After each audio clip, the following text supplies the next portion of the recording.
As a امتی اس امت کی فضیلت کا بیان سورہ آل عمران کی آیت نمبر 110 میں ہوا ہے۔ اعوذ باللہ من الشیطان الرجیم، بسم اللہ الرحمن الرحیم۔ کنتم خیر امت اخرجت للناس، تم سب سے بہترین امت ہو جو لوگوں کے لیے نکالے گئے ہو۔ تأمرون بالمعروف وتنہون عن المنکر وتؤمنون باللہ، تم لوگوں کو نیکی کا حکم دیتے ہو اور برائی سے روکتے ہو اور اللہ پر ایمان لاتے ہو۔ دیکھیں، اللہ پر ایمان لانے کا ذکر تیسرے نمبر پہ ہوا ہے، نیکی کا حکم اور برائی سے روکنا اس کا ذکر پہلے ہوا۔ اس میں حکمت یہ پوشیدہ ہے کہ اللہ پر ایمان لانے کا تقاضا یہ ہے کہ اللہ کے لیے حمیت بھی ہو، اور حمیت یہ ہے کہ جن کاموں سے اللہ نے روکا ہے ان سے رکنے کا اور لوگوں کو بھی حکم دیا جائے، عرض کی جائے، جس کی جو ذمہ داری ہے وہ پوری کرے۔ حکمران ظاہر ہے آرڈر کے ذریعے کرے گا، باپ اپنے گھر میں حکم کے ذریعے کرے گا، اولاد باپ اور ماں کے سامنے جو ہے وہ عرض کریں گے اور برائی سے روکیں، تو پھر ان کا ایمان لانا جو ہے نا وہ واقعی اس چیز کا پروف ہوگا کہ وہ اللہ اور اس کے محبوب صلی اللہ علیہ وآلہ وسلم کو ٹاپ پرائرٹی سمجھتے ہیں۔ صحیح بخاری اور مسلم کی متفقن علیہ حدیث ہے، اس شخص نے ایمان کی حلاوت چکھ لی جس میں 3 نشانیاں ہیں۔ نمبر 1، اللہ اور اس کا محبوب صلی اللہ علیہ وآلہ وسلم اسے پوری دنیا میں سب سے بڑھ کر محبوب ہو جائیں۔ نمبر 2، اس کی دوستی اور دشمنی کا معیار اللہ کی ذات ہو۔ اور نمبر 3، کفر کی طرف لوٹایا جانا اس کے لیے اتنا ہی مشکل ہو جائے جتنا زندہ آگ میں جلنا، یعنی وہ آگ میں جلنے کے لیے تیار ہو جائے لیکن اپنا دین نہ چھوڑے۔ جس میں 3 یہ باتیں ہوں گی وہ ایمان کی مٹھاس چکھے گا۔ دوسری بات کیا ہوئی کہ دوستی اور دشمنی کا معیار اللہ کی ذات۔ تو جب کبھی بھی برائی دیکھے تو ظاہر ہے وہ اللہ کے ریفرنس سے اس برائی کو روکنے کی کوشش کرے گا، اور یہ اس امت کا منصب ہے جس کی وجہ سے یہ امت محمدیہ صلی اللہ علیہ وآلہ وسلم سابقہ تمام پیغمبروں کی امتوں سے بہتر ہے۔ ویسے پبلک کو تو یہ کہانی کرائی گئی ہے کہ چونکہ ہم اللہ کے محبوب صلی اللہ علیہ وآلہ وسلم کی امت ہیں اس لیے ہمارا مرتبہ اگلی امتوں سے بڑھ کر ہے۔ یہ آدھا سچ ہے۔ پورا سچ یہ ہے کہ چونکہ نبی صلی اللہ علیہ وآلہ وسلم کی ختم نبوت کی وجہ سے قیامت تک انبیاء کا سلسلہ بین ہو چکا ہے، تو نبیوں والا کام رسول اللہ صلی اللہ علیہ وآلہ وسلم کی امت کو ٹرانسفر ہو گیا۔ تو جب اس امت نے نبیوں والا کام کرنا ہے تو ان کا سٹیٹس اگلے انبیاء کی امتوں سے بڑھ گیا۔ ویسے اگلے انبیاء کی امتیں بھی نیکی کا کام کرتی تھیں، لیکن ان کی رسپانسبلٹی اس لیول کی نہیں تھی جو ہماری امت پہ آئی ہے۔ کیوں؟ اگلے انبیاء کسی قوم اور قبیلے کی طرف آتے تھے، تو قرآن میں ہے نا وَلَقَدْ بَعَثْنَا فِي كُلِّ أُمَّةٍ رَسُولًا أَنِ اعْبُدُوا اللَّهَ وَاجْتَنِبُوا الطَّاغُوتَ۔ ہر امت میں ہم نے کوئی نہ کوئی رسول اٹھایا اس بنیادی دعوت کے ساتھ کہ عبادت کرو اللہ کی، اور اللہ کے مخالفت پہ جو طاغوت کھڑے ہیں ان کی نفی کرو۔ وَإِن مِّنْ أُمَّةٍ إِلَّا خَلَا فِيهَا نَذِيرٌ، کوئی امت نہیں گزری، اللہ تعالیٰ فرماتا ہے، جس میں ہم نے کوئی نہ کوئی ڈر سنانے والا نہ بھیجا ہو، لیکن وہ اپنے قوم، قبیلے، علاقے کے لیے ہوتے تھے، پوری انسانیت کے لیے وہ پیغمبر نہیں ہوتے تھے۔ پوری انسانیت کے لیے اگر کوئی پیغمبر ہے تو ہمارے محبوب صلی اللہ علیہ وآلہ وسلم ہے۔ وَمَا أَرْسَلْنَاكَ إِلَّا كَافَّةً لِلنَّاسِ بَشِيرًا وَنَذِيرًا، اور ہم نے آپ کو نہیں بھیجا مگر پوری انسانیت کے لیے ڈر سنانے والا اور خوشخبری دینے والا۔ وَمَا أَرْسَلْنَاكَ إِلَّا رَحْمَةً لِلْعَالَمِينَ، نبی صلی اللہ علیہ وآلہ وسلم رحمت بنا کے بھیجے گئے ہیں سارے جہان والوں کے لیے۔ وَمَا هُوَ إِلَّا ذِكْرٌ لِلْعَالَمِينَ، قرآن تو نہیں ہے نصیحت، اور یہ آیت رسول اللہ کی طرف بھی لوٹتی ہے کہ رسول اللہ تو نہیں ہے مگر نصیحت سارے جہان والوں کے لیے۔ تو چونکہ سارے کے لیے ہیں تو آپ تو ظاہر دنیا سے چلے گئے ہیں، ہم لوگ تو بعد میں آئے ہیں، ہم لوگوں تک بات پہنچانا امت کی ذمہ داری ہے، اور ہمارے بعد آنے والے لوگوں تک بات پہنچانا ہماری ذمہ داری ہے۔ اس حوالے سے میں نے بخاری اور مسلم کی کئی احادیث، حجۃ الوداع کا خطبہ نبی علیہ السلام کا، یوم النحر کا خطبہ پچھلی کلاس کے اندر کور کیا، میں آج اس کو ریپیٹ نہیں کروں گا۔ بہرحال یہ ایک بہت بڑا منصب ہے جس کی وجہ سے یہ امت اگلی امتوں پر بازی لے گئی کہ اس کو نبیوں والا کام ٹرانسفر ہوا ہے، اور وہ نبیوں والا کام اس وجہ سے ٹرانسفر ہوا کہ نبی علیہ السلام خاتم النبیین ہے، اس وجہ سے یہ امت افضل ہو گئی اگلی امتوں سے۔ تو ہماری جو افضلیت ہے وہ نیکی کی دعوت دینا اور برائی سے روکنا ہے۔ ہماری افضلیت اس لیے نہیں ہے کہ ہم کہیں کہ کچھ بھی ہیں اللہ تیرے محبوب کی امت سے ہیں، ہم نے تو کوئی نہیں سیدھے راستے پہ آنا۔ نبی علیہ السلام کی نسبت، وہ نسبت جو ہے وہ اس کام کی وجہ سے یہ بڑی نسبت ہے کہ ہم نیکی کا حکم دیتے ہیں اور برائی سے روکتے ہیں۔ اسے عربی میں کہا جاتا ہے امر بالمعروف، حکم دینا معروف نیکی کے کاموں کا، وَنَهِي عَنِ الْمُنْكَرِ، اور روکنا منکر سے، انکار کی گئی چیزوں سے، برائی سے۔ یہ ٹرم یوز ہوتی ہے امر بالمعروف ونہی عن المنکر، لیکن یہ کام دونوں کرنے والے ہیں۔ امر بالمعروف تو اتنا میٹھا کام ہے کہ وہ آپ کافر کے سامنے بھی کر سکتے ہیں۔ اصل جو مسئلہ ہے وہ ہے نہی عن المنکر، جو آپ مسلمان کے سامنے کرتے ہوئے بھی ڈرتے ہیں، یعنی کسی کو برائی سے روکنا۔ اس کی آپ پریکٹیکل مثال دیکھیں، اگر آپ دن کے وقت موٹر بائک کی ہیڈ لائٹ آن کر کے 1 کلومیٹر کا سفر مجھے طے کر کے بتائیں ایسی روڈ پہ جس پہ لوگ چل رہے ہوں، آپ کو 20 لوگ ملیں گے یوں اشارہ کرتے ہوئے، حالانکہ ان کا کیا جا رہا ہے، وہ بیٹری کیا ہے یار، کچھ بھی نہیں ہونا اس کو، آج کل تو ویسے ہی LED لائٹ ہے، کیا ہو گیا؟ لیکن آپ پوری زندگی وضو غلط کرتے رہیں، آپ پوری زندگی نماز غلط طریقے پہ پڑھتے رہیں، آپ کو آپ کے ساتھ نماز پڑھنے والا بھی بتانے کی ہمت نہیں کرے گا کیونکہ اسے ڈر ہے کہ آپ کتے کی طرح پڑ جائیں گے اسے۔ ہاں سیدھی سی بات ہے، اور علماء سے جا کے پوچھتے نہیں ہیں، علماء کے پاس چلے بھی جائیں گے تو بڑی مشکل سے ایسے علماء ملیں گے جو آپ کو صحیح بات بتائیں۔ تو جو ہمارا اصل منصب تھا وہ تو ہم پورا کوئی نہیں کر رہے ہیں، بہرحال صرف نسبت اویل کر رہے ہیں کہ نبی علیہ السلام کی امت ہے جی بڑی، سب سے پہلے یہ امت جنت میں جائے گی۔ سر امت تو جائے گی، آپ کو کس نے جنت میں بھیج دیا ہے؟ وہ تو جو جنت میں جانے والے ہیں وہ جائیں گے نا، امت تو کافر بھی ہیں۔ امت کی 2 قسمیں ہیں، امت دعوت اور امت اجابت۔ امت دعوت وہ ہے جن تک نبی علیہ السلام کا پیغام ابھی پہنچنا باقی ہے یا آپ نے پہنچانا ہے، جیوز، کرسچنز، ہندو، بدھسٹ۔ اور دوسری ہے امت اجابت جس نے دعوت قبول کر لی، یعنی ہم جو مسلمان ہیں جنہوں نے نبی علیہ السلام کی دعوت کو قبول کیا، ہم امت اجابت ہیں اور وہ امت دعوت ہے۔ کافر بھی رسول اللہ کی امت میں شامل ہیں، ان تک بھی بات پہنچانی ہے۔ تو امت تو وہ بھی ہیں، اور سر امت تو وہ بھی ہیں جو بخاری مسلم میں حدیث ہے، میری امت سے کچھ لوگ لائے جائیں گے میرے حوض کوثر کے اوپر، میں ان کو پہچانتا ہوں گا، اور مجھے بتایا جائے گا کہ آپ کی وفات کے بعد انہوں نے دین میں بدعتیں جاری کر دی تھیں، دین سے الٹے قدم پھر گئے تھے۔ ایک حدیث بخاری مسلم میں حضور کے کلمہ گو اس زمانے میں جو اصحاب تھے قانوناً ان کے بارے میں ہے، اصحابی اصحابی، حضور کہیں گے میرے تو صحابہ ہیں، تو فرشتے کہیں گے آپ کے بعد یہ لوگ دین سے پھر گئے تھے۔ یعنی یہ وہ صحابہ نہیں ہیں جن کو ہم رضی اللہ عنہ کہتے ہیں، یہ وہ لوگ ہیں جو فتح مکہ پہ نبی علیہ السلام کے غلبے کی وجہ سے بس اسلام قبول کر لیا، بعد میں منکرین زکوٰۃ بن گئے، مسالمہ کذاب کے ساتھ مل گئے۔ انہی لوگوں کے خلاف سیدنا ابوبکر نے قتال کیا تھا، بخاری میں موجود ہے۔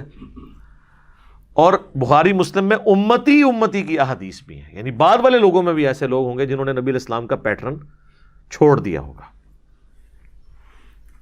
تو جب نبی علیہ السلام کو بتایا جائے گا نا کہ انہوں نے تو کام ڈالا ہے آپ کے بعد، تو آپ کے دماغ میں تو یہ ہوگا کہ حضور کہیں گے کہ چلو میری نسبت نالی چھاڑ دے، کام پایا تھے کہ خیر ہے۔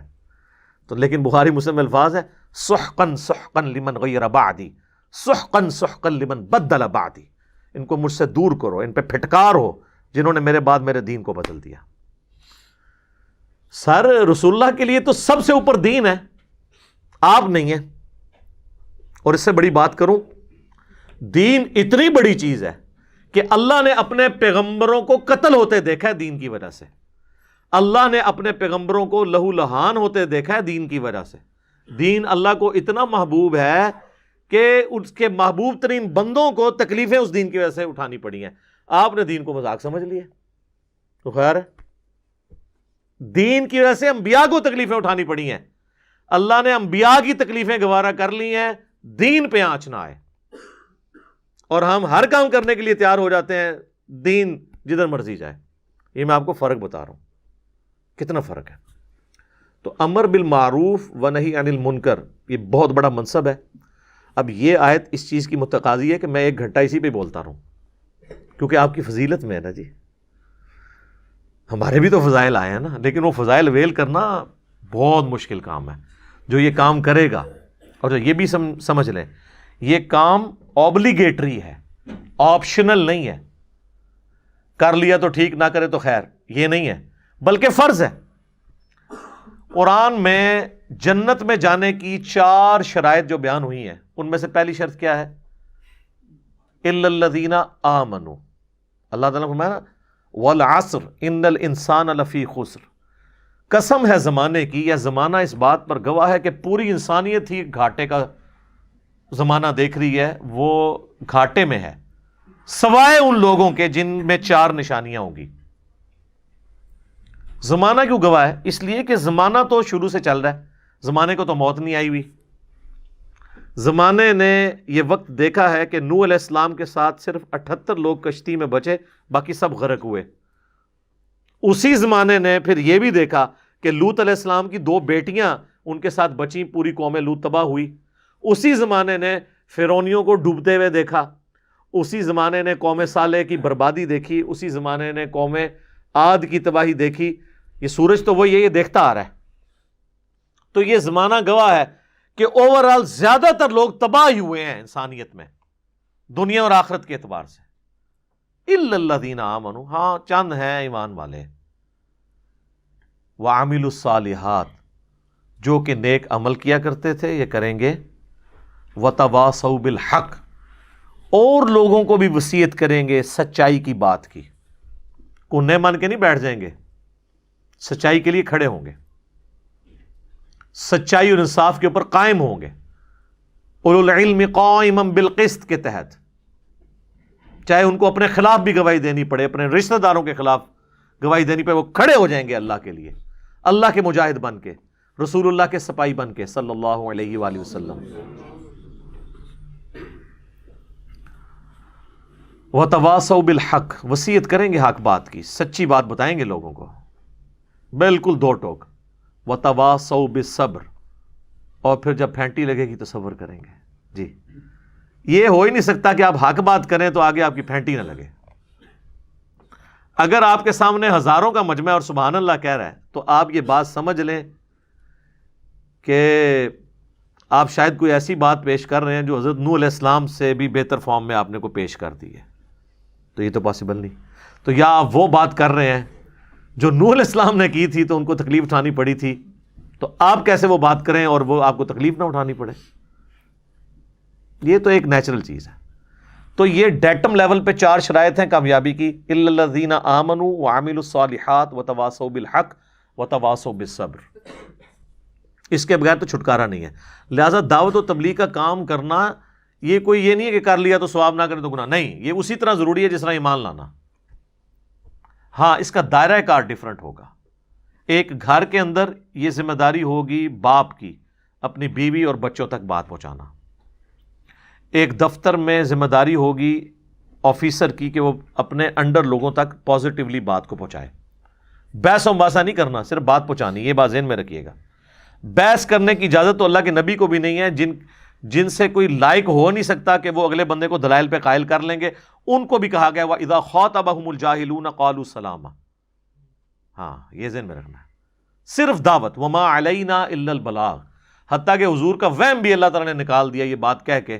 اگر آپ کے دماغ میں بھی کوئی بات آتی تو اللہ تعالیٰ نے وہ بھی نکال دیا کہ اے نبی ہم آپ سے نہیں پوچھیں گے لوگ دوزخ میں کیوں گئے, آپ کا کام صرف بات پہنچانا ہے. یہ نہیں پوچھیں گے کہ آپ کو ایک ذمہ داری دیتی سی, وہ تو باوجود ایڈے بڑے دوزخ چلے گئے نے کیا کیتا ہے تسی, نہیں. آپ کا کام صرف پہنچانا ہے. جس نے جانا ہے جہنم میں جائے, آپ کا کام صرف پہنچانا ہے. حتیٰ کہ اس سے بھی بڑھ کے قرآن میں کئی جگہ یہ مضمون آیا ہے, فَلَعَلَّكَ بَاخِعٌ نَفْسَكَ عَلَىٰ آثَارِهِمْ إِن لَّمْ يُؤْمِنُوا بِهَٰذَا الْحَدِيثِ أَسَفًا. تو اپنی جان کو ہلاک کر لے گا اے نبی اس غم سے کہ لوگ قرآن پہ ایمان نہیں لا رہے. چھوڑو. اس سے بھی بڑھ کر اللہ تعالیٰ نے فرمایا سَيَذَّكَّرُ مَن يَخْشَىٰ, آپ نے نصیحت اس کو کرنی ہے جو واقعی ڈرتا ہے. وَيَتَجَنَّبُهَا الْأَشْقَىٰ, اور جو بدبختی پہ اترا ہوا ہے اس کو چھوڑ دیں.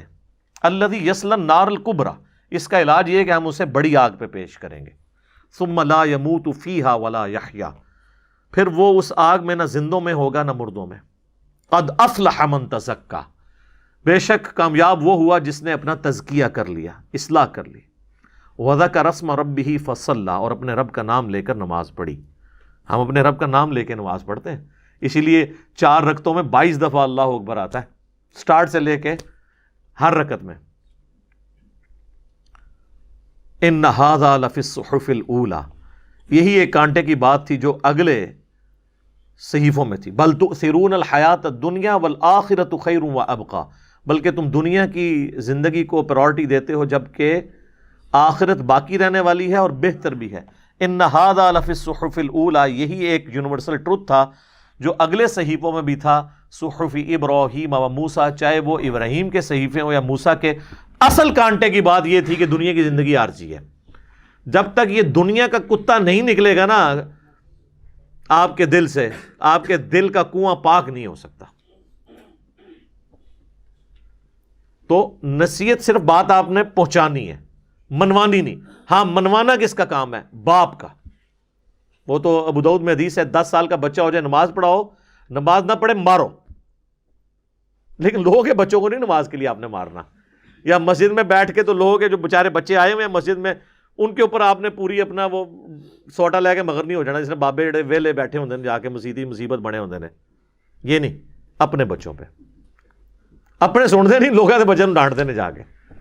وہ زمانے گئے کہ جب محلے میں, ہم نے تو وہ زمانہ دیکھا ہے, تو ہم محلے میں ہر بزرگ سے ڈرتے تھے, اور اب وہ زمانہ ہے کہ لوگ اپنے ماں باپ سے نہیں ڈرتے. کتنا فرق آ چکا ہے. تو دعوت پہنچانی ہے آپ نے. ہاں جو بائی فورس ہے نا, وہ جہاں جہاں آپ کا حلقہ اثر ہے, حکمران کا کام ہے بائی فورس کرے گا. اس کے پاس سلطہ ہے نا, طاقت ہے. آپ کا کام نہیں ہے کہ آپ ڈنڈے لے کے تو جا کے سینما توڑنا شروع کر دیں. نہیں, آپ برائی دیکھیں گے, صرف دعوت دیں گے کہ بھئی یہ غلط ہو رہا ہے, بس. باقی حکمران کا کام ہے. زنا کے اڈے بند کروانا, جوئے کے اڈے بند کروانا, یہ آپ کا کام نہیں ہے, یہ حکمرانوں کا کام ہے. حکمرانوں کو ایجوکیٹ کریں گے, وہ کریں گے تو ٹھیک, نہیں کریں گے تو آپ نے جو ہے نا خود کش حملہ آور نہیں ان پہ بن جانا. بس آپ کی ذمہ داری پوری ہوگی. کو ایگزسٹ کرنا ہے, اس چیز کو سمجھنے کی ضرورت ہے. تو یہ امر بالمعروف و نہی عن المنکر, یہ اتنی بڑی چیز ہے کہ یہ اس کے لیے اس سے بڑی کیا فضیلت ہو سکتی ہے کہ یہ نبیوں کا کام ہے.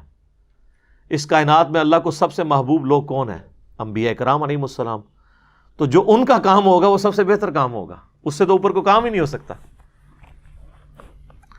ہمیں نبی علیہ السلام کا کیا تعارف کروایا گیا جی, بڑیاں شانہ نے.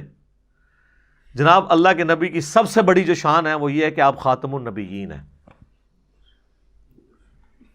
اور اس کو سن کے سبحان اللہ نہیں کہنا, اس میں یہ میسج ہے کہ یہ کام امت کا ہے کہ آگے آپ کا مشن پہنچائے. جو بخاری مسلم کی میں نے پچھلی دفعہ حدیث بیان کی تھی, آپ نے یوم النہر کے خطبے میں بھی کہا 10 ذوالحجہ کے کہ لوگوں کیا میں نے اللہ کا پیغام پہنچا دیا؟ سب نے کہا بلا یا رسول اللہ, پہنچا دیا. تو آپ نے 3 دفعہ آسمان کی طرف انگلی اٹھا کے نا پبلک کی طرف کی کہ اے اللہ گواہ رہنا, گواہ رہنا, گواہ رہنا, میں نے ان تک پیغام پہنچا دیا. پھر کہا یہ تمہاری ذمہ داری ہے کہ جو یہاں موجود نہیں ان تک تم نے یہ بات پہنچانی ہے. اور پھر قیامت کے دن اگر اللہ تم سے میرے بارے میں پوچھے تو تم کیا کہو گے؟ سب نے کہا یا رسول اللہ ہم کہیں گے کہ آپ نے پیغام پہنچا دیا. وہ نیچے والے تو شاید یہی سمجھ رہے ہوں گے کہ نہیں بس یہی کام ختم ہو گیا. انہوں نے کہا اچھا یہ کہو گے نا, تو اب پھر میں نے کیا کرنا ہے؟ میں نے تو اللہ کو بتا دیا کہ میں نے پہنچا دیا, اب تم نے بھی آگے پہنچانا ہے. صرف اتنی ڈیوٹی نہیں کہ مجھ تک نبی نے پیغام پہنچا دیا تھا, اب اللہ کو تم نے جواب دینا ہے کہ نبی نے پہنچا دیا تھا, مان گئے ہو, تو تم نے آگے کیا کیا. اور یہ جو تبلیغی جماعت والے جیسا ہمارے بھائی کہتے ہیں نا افریقہ کے جنگلوں میں بھی کوئی بغیر کلمے کے مر گیا ہم سے پوچھا جائے گا, اس طرح نہیں ہے. ہر بندہ اپنے دائرہ کار میں کرے گا، اور ہر بندے کا کام بھی نہیں جا کے غیر مسلم کو جا کے دعوت دے. جن کو خود اسلام نہیں آتا انہوں نے غیر مسلموں کو کہاں سے دعوت دینی ہے؟ پھر غیر مسلموں کو دعوت دینے کے لیے آپ کی ایکسپرٹیز اس فیلڈ میں کمپیٹنسی ہونی چاہیے کہ ان کے جو ایشوز ہیں ان کو آپ جواب دے سکیں. ادروائز آپ مہربانی کر کے مسلمانوں میں ہی کام کریں، سیدھی سی بات ہے. اس کے لیے اسپیشل لوگ ہوں گے. ادعو الی سبیل ربک بالحکمہ والموعظۃ الحسنہ، یہ تو آپ کریں گے مسلمانوں کے ساتھ، حکمت کے ساتھ بلائیں، اچھے بات کے ساتھ. وجادلہم باللتی ہی احسن، اور مجادلہ پھر ان لوگوں کے ساتھ کرنا پڑے گا. اب قادیانیوں کے سامنے آپ عام ہمارا کوئی عالم بھی بٹھا دیں تو دیکھیں اس کو چھٹی کا دودھ یاد کروا دے گا، جب تک ایکسپرٹیز نہیں ہے. لوگ باہر کے ملکوں میں بیٹھے ہیں، ہمیں ای میلز کر رہے ہوتے ہیں، ہماری اکیڈمی میں فون، او جی ہم نے عیسائیوں کو دعوت دینی ہے، ہمیں طریقہ بتائیں. اپنی حالت یہ ہے کہ قرآن بھی نہیں پڑھا ہوا، اپنا دین نہیں پڑھا ہوا، عیسائیوں کو دعوت دینی، اپنے آپ کو دینا. آپ تو مسلمان ہو پہلے تو خود ایجوکیٹ ہو. صحیح مسلم میں ایک حدیث ہے، نبی علیہ السلام نے فرمایا تم میں سے جو کوئی برائی دیکھے تو ہو سکے اپنے ہاتھ سے روکے. لیکن انہوں نے بتایا ہاتھ سے کہاں کہاں روکنی ہے. جہاں آپ کے ہاتھ میں سلطہ ہے، پاور ہے. اگر ہاتھ سے نہیں روک سکتا تو کم از کم زبان سے برائی کو برائی کہے، اور اگر زبان سے بھی نہیں کہہ سکتا تو کم از کم دل میں برا جانے. لیکن فرمایا ذالک اضعف الایمان، یہ سب سے کمزور ایمان کا درجہ ہے. یعنی یہ بالکل ایک نازک سی ڈنڈی کے ساتھ ہی جڑا ہوا ہے ایک ایمان گیا. یعنی ایٹ لیسٹ اللہ کی ریکوائرمنٹ ہے کہ زبان سے آپ نے برائی کو برائی کہنا ہے، اور سب سے اعلیٰ درجہ ہے کہ ہاتھ کے ساتھ. اب ذرا ہاتھ سے تو حکمران کریں گے، زبان علماء کا کام ہے. گونگا شیطان اللہ کو پسند نہیں ہے. یہی وجہ تھی کہ حضرت حسین ابن علی نے بنو امیہ کے دور میں کمپرومائز نہیں کیا. وہ یہ سمجھتے تھے کہ میں رسول اللہ کی اولاد سے ہوں، نبیوں والا کام ایٹ لیسٹ سب سے پہلے تو آل رسول کو ٹرانسفر ہوا ہے، اور میں بھی اگر برائی کو برا جانوں گا دل میں تو پھر تو دین کا جنازہ نکل جائے گا. اس لیے وہ باقیوں کہتے تھے بھی تم جو بھی ہے اللہ کے سامنے عذر پیش کرو، میں کیا عذر پیش کروں گا. دیکھنے حضرت ابو ہریرہ کہتے ہیں کہ میں نے رسول اللہ سے 2 پیالے لیے ہیں، ایک تو میں نے تمہیں سکھا دیا جو ظاہری شریعت کا علم ہے، ایک وہ ہے جو میں سکھاؤں تو تم میری گردن کاٹ دو. جو صوفیاء کہتے ہیں جی وہ علم لدنی تھا، نہیں، وہ بخاری میں موجود ہے کہ مجھے نبی علیہ السلام نے بنو قریش کے ان لڑکوں کے نام بتائے ہیں، ان کے ماں باپ کے نام بھی، جن کے ہاتھوں اس امت کی دوائی ہونی ہے. اور وہی حکمران تھے، اگر وہ ان کے سامنے کہتے ہیں کہ تیرے ہی دس کے گئے سن اللہ نبی کے تو بیڑا غرق کرنا ہے امت دا، انہوں نے کہنا سی آؤ نا تو تے پہلے ذبح کریے. تو وہ برائی کو دل میں برا جانتے تھے. لیکن آل رسول کا منصب اعلیٰ تھا، ٹھیک ہے نا جی. وہ پھر حسین تو نہیں روزانہ مائیں پیدا کرتی، حسین تو پھر حسین ہے. اس کو سپورٹو میں ایک حدیث یہاں پہ کوٹ کروں گا، میرا ایک کلپ بھی اپلوڈ ہوا تھا. دا ڈفرنس بٹوین حسین ابن علی اینڈ عبداللہ ابن عمر. ابن علی اور ابن عمر کی نیچرز میں فرق. اس میں نے یہ حدیث بتائی تھی کہ صحیح مسلم میں ایک حدیث ہے، کربلا والے ریسرچ پیپر میں ڈلی ہوئی ہے. ابو رافع تابعی کہتے ہیں کہ میں نے عبداللہ بن عمر سے یہ حدیث بیان کی کہ نبی علیہ السلام نے فرمایا، اور انہوں نے کہا یہ میں نے حدیث عبداللہ ابن مسعود سے سنی تھی، آپ سے بھی سینئر صحابی سے، پہلے 10 مسلمانوں میں سے. اور نبی علیہ السلام نے یہ بات ارشاد فرمائی تھی کہ اللہ تعالیٰ نے جب کبھی بھی کسی نبی کو پیغمبر بنا کے مبعوث کیا تو کچھ اس کے ڈیڈیکیٹڈ صحابہ ہوتے ہیں جو اس کے ساتھ تن من دھن لگا دیتے ہیں، اور اس کی وجہ سے دین اٹھتا ہے. لیکن جب نبی فوت ہو جاتا ہے اور اس کے وہ ساتھی بھی فوت ہو جاتے ہیں قریبی، پھر ناخلف جانشین ان کی پوسٹ سنبھال لیتے ہیں، اور وہ اپنی زبان سے وہ کچھ کہتے ہیں جو کچھ کرتے نہیں ہیں، اور وہ کچھ کرتے ہیں جس کے کرنے کا حکم نہیں دیا گیا ہوتا، الٹا گیئر لگا ہوتا ہے. تو جو کوئی ان کے ساتھ ہاتھ کے ساتھ جنگ کرے وہ مؤمن ہے، جو زبان سے ان کے خلاف جنگ کرے وہ مؤمن ہے، جو دل میں ان کے ساتھ جنگ کرے وہ مؤمن ہے، اور اس کے بعد ایمان کوئی نہیں ہے. لیکن یہ دل والا بھی اس کے لیے ظاہر، اب عورتیں بچے تو دل میں ہی برا جانیں گے نا برے حکمرانوں کو، وہ بیچارے کیا کر سکتے ہیں. اب یہ حدیث بھی حضرت حسین ابن علی کے سامنے تھی کہ یار میرا منصب تو ہے ایٹ لیسٹ میں زبان سے تو روکوں، تو ان کی تو خیر قتال تک بھی نوبت آ گئی. پھر آپ دیکھیں نا سورۃ المائدہ میں آتا ہے اللہ تعالیٰ نے بنی اسرائیل کو یہ چیز ٹونٹ کے طور پہ کی ہے کیوں نہیں روکا ان کے علماء اور ان کے اللہ والوں نے ان کو حرام خوریوں سے اپنے حکمرانوں کو؟ یہ تو منصب ہے. اچھا یہ حدیث جب بیان کی نا تو عبداللہ بن عمر نے اس حدیث کا انکار کر دیا، کیونکہ وہ تھے ذرا درویش قسم کے، لڑائی جھگڑے کو اوائڈ کرنے والے. یزید کو جو آخری وصیتیں حضرت معاویہ رضی اللہ عنہ نے کی تھی نا، اس میں یہ بھی تھی کہ عبداللہ بن عمر کو اس کا مسلح اور لوٹا نہیں چھوڑے گا، اس سے تو بے فکر نہیں. تیرے لیے مصیبت دو بندے بنیں گے، عبداللہ ابن زبیر اور حسین ابن علی. اور واقعی پولیٹیشین تو سمجھتا ہے نا جی کہ بھئی کیا کام کون ڈال سکتا ہے. تو عبداللہ بن عمر نے اس حدیث کا انکار کیا، تو کیونکہ وہ خود تو بالکل انکار اس لیے کر رہے تھے کہ وہ تو کہیں بھی لائے نہیں کر رہے تھے سوائے آخری درجے کے. تو ابو رافع بڑے یعنی ڈسہارٹ ہوئے، انہوں نے کہا میں ان کو کہوں گا تو یہ پھر میرے ساتھ ناراض ہوں گے. کہتے ہیں اللہ کا کرنا یہ ہوا کہ عبداللہ ابن مسعود جو ہے نا وہ مدینہ شریف تشریف لے آئے. تو مجھے ایک دن عبداللہ بن عمر نے کہا کہ بھئی عبداللہ ابن مسعود آئے ہیں تو ان کی زیارت کرتے ہیں، جا کے سینئر صحابی ہیں ہم ان کی صحبت کرتے ہیں. تو کہتے ہیں میں نے اپنے دماغ میں سوچ لیا کہ اب موقع ہے، یہ جائیں گے نا میں ادھر یہ حدیث بیان کروں گا. وہ گئے تو انہوں نے حضرت عبداللہ ابن مسعود سے کہا کہ حضرت آپ نے ہی مجھ سے وہ حدیث بیان کی تھی نا کہ جب بھی کوئی نبی آتا ہے تو اس کے چند صحابی ہوتے ہیں جو ساتھ چلتے ہیں، پھر بعد میں ناخلف جانشین پیدا ہوتے ہیں، ان کے خلاف جو ہاتھ اٹھائے وہ بھی مومن ہے، جو زبان اٹھائے. تو جب پوری حدیث بیان کی تو عبداللہ بن مسعود نے کہا ہاں یہ حدیث میں نے نبی علیہ السلام سے خود سنی تھی. پھر انہوں نے عبداللہ بن عمر کو کچھ نہیں کہا کہ ہاں جی ہوں سناؤ، تو بس وہ میسج پہنچ گیا، عبداللہ بن عمر کو پتہ چل گیا کہ یہ حدیث ہے. یہ حدیثیں بھی تھی نا جس کی وجہ سے کربلا ہو گئی. قیام حسینی کے بنیاد یہ حدیث تھی، امر بالمعروف و نہی عن المنکر کے اعتبار سے. تو یہ نیکی کا حکم دینا، برائی سے روکنا، یہ بڑا کمپلسری ہے. بخاری اور مسلم میں ایک اور حدیث ہے، نبی علیہ السلام فرمایا کہ نیکی کا حکم دینے والے اور برائی سے روکنے والوں کی مثال اس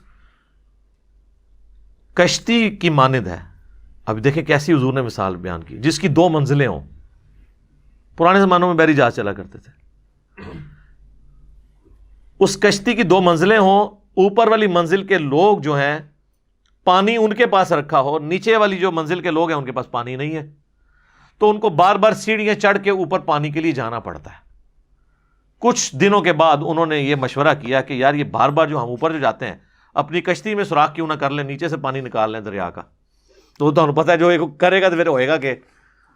حضور علیہ السلام نے فرمایا اب جو اوپر والی منزل کے لوگ ہیں جب ان کو یہ بات پتہ چلے اور وہ یہ کہنا شروع کر دیں وہ تو خیر ہے اپنے حصے کی منزل میں سوراخ کر رہے ہیں، ہمارا کیا لے رہے ہیں، تو وہ بھی ڈوبیں گے اور نچلے بھی ڈوبیں گے.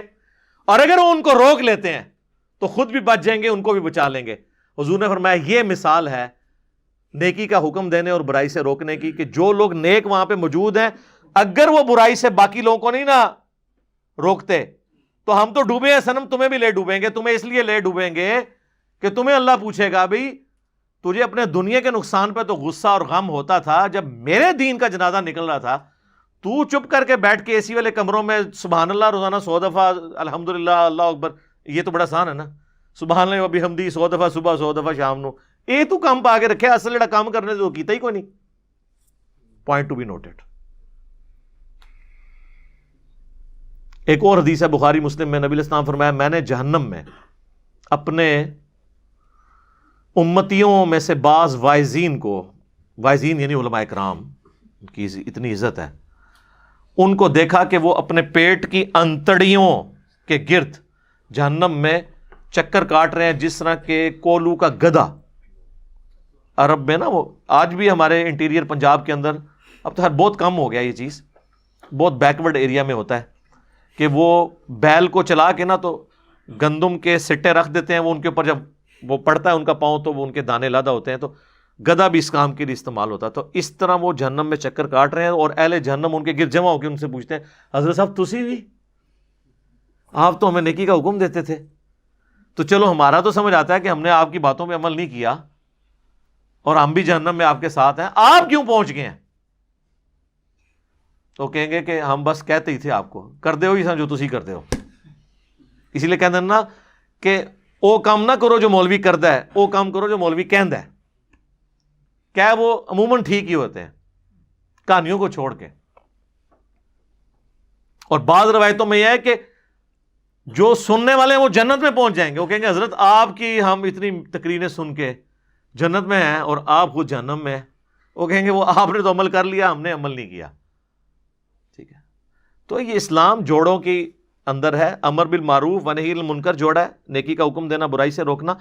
علم اور عمل بھی جوڑا ہے. خالی علم نو چٹنا ہے اگر عمل نہیں کیا, اور خالی عمل کا کیا کرنا ہے اگر وہ علم کی بنیاد پہ نہیں ہے کہ جو طریقہ نبی علیہ السلام نے بتایا تھا اس کے بغیر آپ عمل کرتے رہے ہیں تو وہ عاملۃ ناصبہ, عمل کر کر کے تھک جائیں, جتنا مرضی ٹکریں مارتے رہے, بغیر وضو کے آپ نماز پڑھتے رہیں, نماز تو کوئی نہیں ہونی جب تک آپ کو طہارت کے مسائل نہیں پتا ہوں گے, نماز کا طریقہ نہیں پتا ہوگا. تو یہ پیرلل میں دونوں چیزیں کمپلسری کمپلیمنٹری جڑی ہوئی ہیں.